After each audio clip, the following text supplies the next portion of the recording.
Hello everyone, this is Otaku here in Otaku Approved to bring you a video review on Resistance 2 for the PlayStation 3. Let it go, Corporal. Because there ain't no inhibitor stations where we're going. You just made yourself a walking time bomb. Stand down, Corporal. That's an order.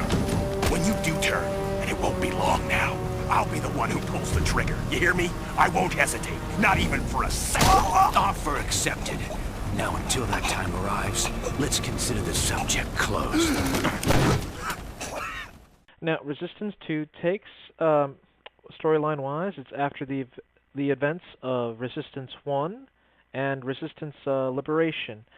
You play as Nathan Hale again. After you find out his fate from the Resistance 1, that he actually survived and that he is now part of a Sentinel program that, before he went into Europe fighting the Chimera, he was a government test lab. He was a guinea pig with tried to figure out a way to stop the virus and make a vaccine. So he is effectively immune to the virus, but has to regularly take some medicine to keep it in check. So you now are fighting in America. It's actually very interesting now. Chimera has launched a full-scale invasion on the U.S.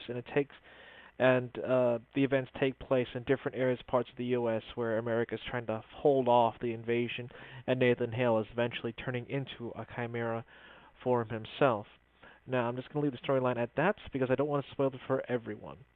Now, as far as gameplay goes, the gameplay is like the first game, of course. You got most of the weapons from the first game is making their appearance in the second game, but not all of them, sadly.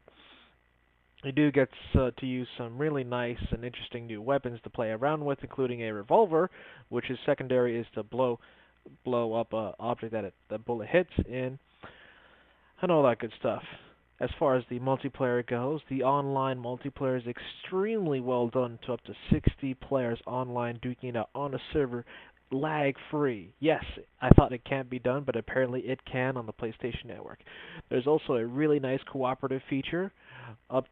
You and your friends could duke it out on the co-op, playing on different varieties of maps. Well, it's the same map over and over again, but different objectives. This is actually key to the storyline, where it gives you more back information on what went on in the story, both before, during, and after, actually. So, again, the gameplay is great. So you got a different variety of enemies in the campaign to go up against with weapons to back you up, and the multiplayer by itself, the co-op feature, like a World of Warcraft combined with first-person shooters, is definitely a good thing to have, and 60-player online multiplayer is always chaotic to be in. As far as graphics goes, the game engine is actually from the Ratchet & Clank, which has been souped up and better, actually. Game looks really impressive, especially in HD quality. And everything just looks damn good. The environment is well detailed, with the enemies detailed in an amazing yet creepy kind of sense. Now, as we move on to sound-wise, the game's soundtrack is good, and with great voice work, too, to match the 1950s era style where the game takes place in. Overall, Resistance 2 is definitely a worthy sequel to the Resistance series. It is a must-own for any first-person shooter owner and Resistance fan. The game definitely is one of the best to own, with the gameplay features and the addictive online multiplayer, including the co-op and the 60-player multiplayer, is definitely a great shine, with the single-player story taken to a whole new twist. Overall, I'm going to have to give Resistance 2 a solid A. It definitely deserves this, with some minor things here and there, but overall it is definitely one great experience to be in.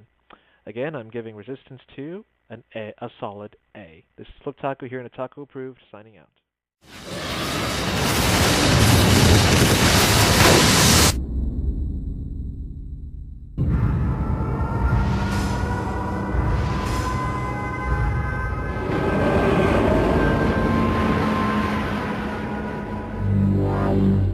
This is just the beginning.